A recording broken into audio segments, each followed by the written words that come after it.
부부간의 갈등이 많이 발생하는 문제 중에 하나가 바로 부부관계인데요. 주변 부부들을 보면 한 달에 한 번 한다, 누구는 분기에 한 번 한다, 심지어는 1년에 한 번밖에 못 한다, 아니면 아예 못 한다, 이런 얘기들을 어렵지 않게 들을 수 있거든요.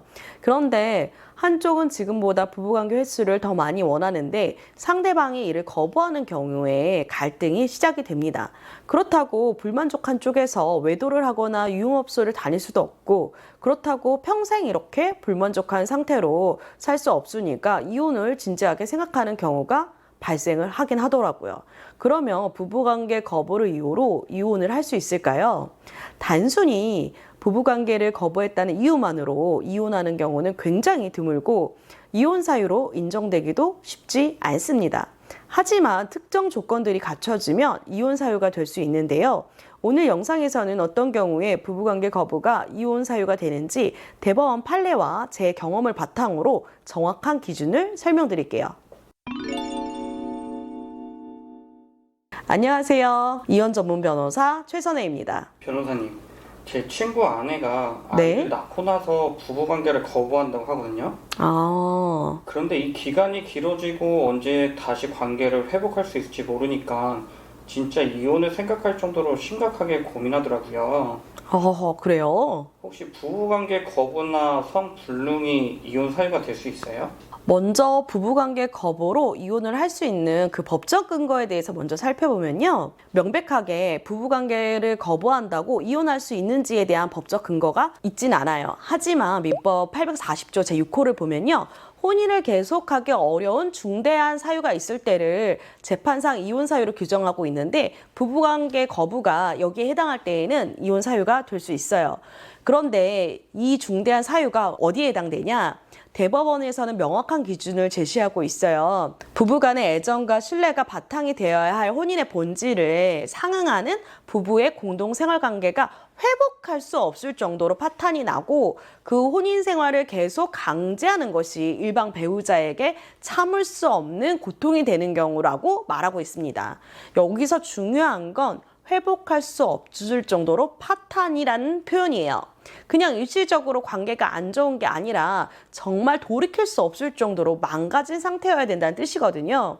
그리고 이걸 판단할 때에는 혼인 계속 의사의 유무, 파탄의 원인에 대한 책임, 혼인 생활 기간, 자녀 유무, 연령, 이혼 후의 생활보장 등 종합적으로 이런 사안들을 같이 고려합니다. 그럼 부부관계 거부에 대해서는 판례는 어떻게 보고 있을까? 대법원은 부부간의 성관계는 혼인의 본질적인 요소라고 명확하게 인정을 하긴 했어요. 그래서 성적 불능, 기타 부부 상호 간의 성적 요구의 정상적인 충족을 저해하는 사실이 존재하는 경우 이는 혼인을 계속하기 어려운 중대한 사유가 될 수 있다. 이렇게 보거든요.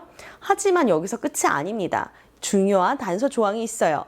전문적인 치료와 조력을 받으면 정상적인 성생활로 돌아갈 가능성이 있는 경우에 일시적인 성기능의 장애가 있거나 부부간의 성적인 접촉이 단기간 존재하지 않는다 하더라도 그 정도의 성적 결합만으로는 중대한 사유가 될 수 없다. 이렇게 되어 있거든요. 이게 무슨 말이냐면 치료하면 나을 수 있는데 치료도 안 하고 그냥 포기하면 안 된다는 뜻이에요. 정리해서 말하면 정당한 이유 없이 지속적으로 성관계를 거부하거나 성적 기능의 불완전으로 정상적인 성생활이 불가능한데 치료에 대한 노력도 안 하고 상담도 거부하는 경우에는 이혼 사유가 될 수 있다는 겁니다.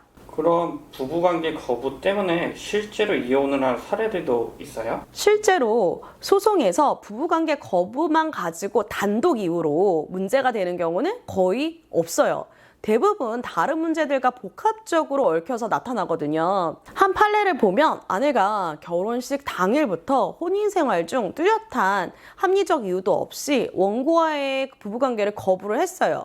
그리고 결혼식 당일은 물론 신혼여행 도중 그리고 그 이후 남편과 부부 생활을 계속하면서도 하루에도 수차례씩 외간 남자와 전화 통화를 거의 매일 했고 그 통화 시간대도 주로 일상적인 전화 시간대가 아니라 한밤중이었다는 거예요. 그리고 상황이 이런데 아내가 부부관계도 거부하고 다른 남자랑 통화하니까 갈등이 계속 생겼겠죠. 그래서 남편 측이 이혼 소송을 제기한 거예요. 무슨 심보인지 저도 잘 이해는 안 가지만 아내 측은 이혼을 못 하겠다고 하고요. 1심은 아내 측이 승소를 했고요. 20은 다시 남편 쪽이 승소, 30은 다시 항소심에서 판단하라고 파기환송된 사건이 있었어요. 여러분 이해 안 가시죠? 이 정도면 이혼각 아니냐? 왜 법원이 아내 편만 드냐? 혹시 이런 생각 안 하셨나요?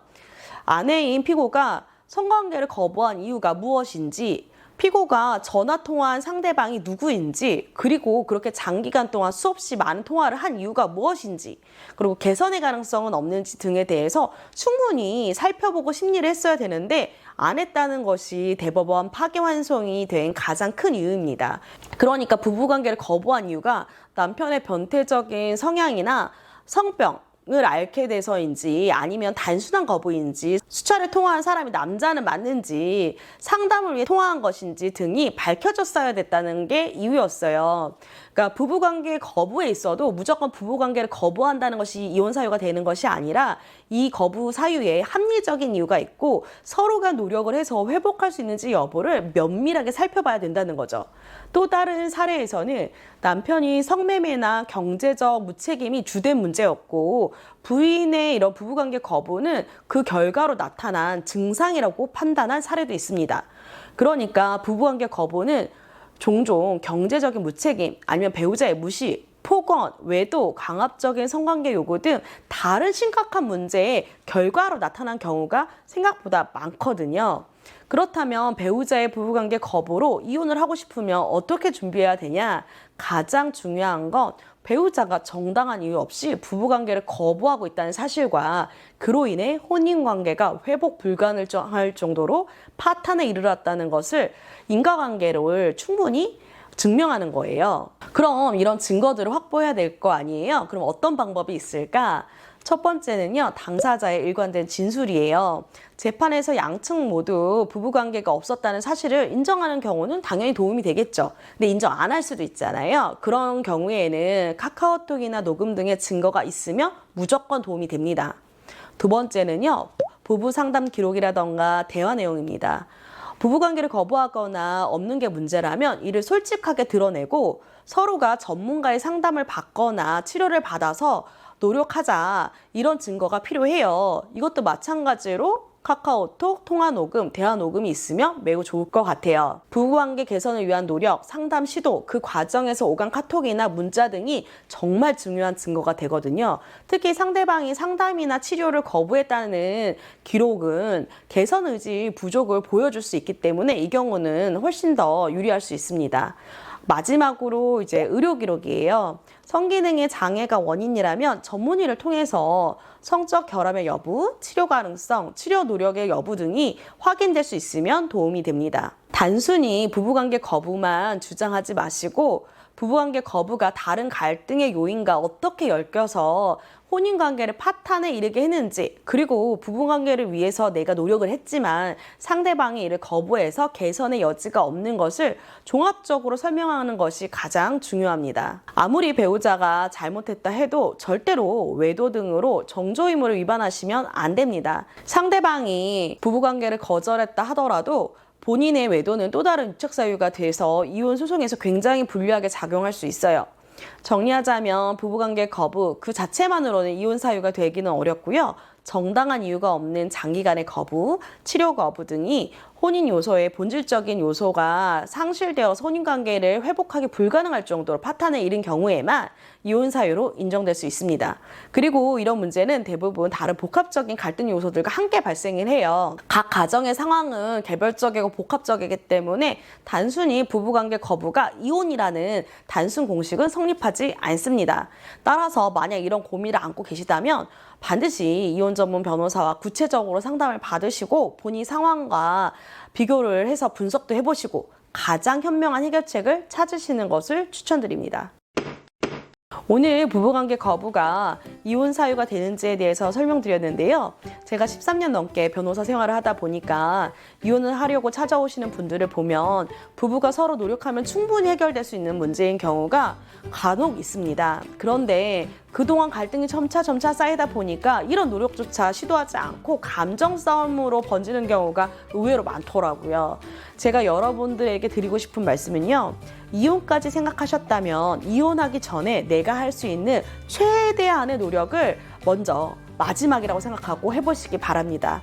이마저의 노력도 안 한다면 나중에 이혼하고 나서 크게 후회하실 수 있어요. 실제로 그런 경우도 많이 봤고요. 최소한 이 영상을 시청하시는 여러분들께서는 그런 일이 없으시길 바라겠습니다. 오늘 영상도 도움이 되셨다면 구독과 알람 설정하셔서 저와 함께 계속 소통하셨으면 좋겠습니다.